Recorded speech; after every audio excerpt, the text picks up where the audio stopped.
चलो दोस्तों, मैं उठ गया हूँ सुबह और आज मैं जाने वाला हूँ एम्स्टर्डम और आज मेरी फ्लाइट है और आज रेडी होना है। तो उठकर पानी गर्म किया, उसके बाद पानी पिया, पानी पीने के बाद मैं गया ब्रश करने के लिए। ब्रश करने के बाद फिर कॉफ़ी बनाकर पी। हाँ, तो भाई लोगों बैग कुछ ऐसा फैला हुआ था और आज बैग पैक करना था, तो बैठ गया बैग पैक करने के लिए। देखा कि बहुत सारे कपड़े उठा के निकाल के रखने हैं और सारे अच्छे से तय बनाकर रखने हैं, तो सारे कपड़े तय बनाकर रखे अच्छे से। उसके बाद बैग पूरा पैक हो गया, पैक होने के बाद मैंने ऐसे रख दिया। तो ज़्यादा इंपॉर्टेंट होते हैं डॉक्यूमेंट, सारे डॉक्यूमेंट चेक कर लिए फिर मैंने। उसके बाद मैंने फिर ले लिया शावर, शावर लेने के बाद मैं हो गया रेडी और रेडी होने के बाद मैंने नॉर्मल कपड़े पहन लिए जो कंफर्टेबल हैं और कंफर्टेबल कपड़े पहनने के बाद मैं निकल गया बाहर फ्लैट से और फ्लैट से बाहर निकला। उसके बाद मैंने लिफ्ट में अपना सारा सामान रखा। लिफ्ट में सामान रखने के बाद कार आ गई थी, कार में बैठ के मैं निकल गया एयरपोर्ट के लिए। तो फाइनली मैं पहुंच गया एयरपोर्ट और एयरपोर्ट पहुंचने के बाद मैं चला बस चेक इन के लिए, क्योंकि चेक इन करनी जरूरी थी।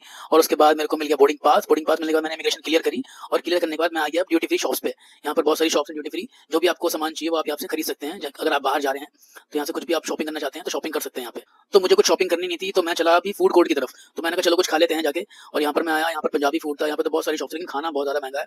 मगर हमें तो कंपनी देती है सब पैसे खाने वगैरह के लिए। तो मैं फ्लाइट चेक करने लगा यहाँ पे अपनी। मैंने कहा चलो यार देख लेते हैं कौन से गेट पे आएगी अपनी फ्लाइट। तो मैं बैठा हुआ था, मैंने कहा चलो यार एक जूस पी लेते हैं। जूस पीने के बाद वेट कर रहा था खाने का, खाना अभी आ गया और ये मैंने थाली मंगवाई थी। बड़ा अच्छा खाना था ये, पंजाबी स्ट्रीट फूड जो था वहीं से मंगवाया था। और खाना खाने के बाद आराम से मैं बैठा हुआ था और बैठने का मैं चलो अभी गेट की तरफ चलते हैं, अपने बोर्डिंग गेट की तरफ। और बोर्डिंग गेट की तरफ मैं जाने लगा। बोर्डिंग गेट था थोड़ी दूर और मैं चलते चलते पहुंच गया अपने बोर्डिंग गेट पर। और रास्ते में मेरे को दिखा एक मैप, जो अपने एयरपोर्ट का मैप था पूरा, बॉम्बे एयरपोर्ट का। तो आप देख लो ये पूरा मैप है बॉम्बे एयरपोर्ट का यहाँ पर। और एयरपोर्ट यहाँ पे कुछ ऐसा दिखा मेरे को, बहुत ज्यादा भीड़ लगी हुई थी यहाँ पर। बैठे बैठे मैं हो गया था बोर, और बोर होने के बाद सोच रहा था यार कि 10 घंटे की फ्लाइट है, टायर्ड हो जाऊंगा बहुत ज्यादा। और फिर मेरे को दिख गया मेरा प्लेन KLM का। और प्लेन दिखने के बाद मैंने चलो सोचा बोर्डिंग के लिए चलते हैं। पासपोर्ट मैंने उठा लिया और बोर्डिंग के लिए मैं तैयार हो गया जाने के लिए। बोर्डिंग के लिए लंबी लाइन लगी हुई थी बहुत ज़्यादा। और अब चल दिया मैं बोर्डिंग के लिए। पैसेंजर बहुत ज़्यादा थे और मैं सोच रहा था रात को सो जाऊंगा प्लेन में, लेकिन प्लेन में सोने का टाइम तो नहीं मिलेगा। और भीड़ बहुत ज़्यादा थी, क्योंकि कभी कभी ऐसा होता है कि भीड़ ज़्यादा नहीं होती है तो 3-4 सीट खाली होती हैं, तो लंबी फ्लाइट में सो जाता है इंसान, लेकिन भीड़ बहुत ज़्यादा थी। चलो फाइनली मेरे को मिल गई मेरी सीट और मैं बैठ गया सीट पे। तो फ्लाइट थी पूरी फुल, कहीं पर भी सोने की जगह नहीं थी। और ये जहाज़ भी डिले था, रात को जहाज़ का नज़ारा था कुछ ऐसा। और चलो अब टेक ऑफ के लिए रेडी हो गया मैं, और टेक ऑफ हो गया था जहाज़।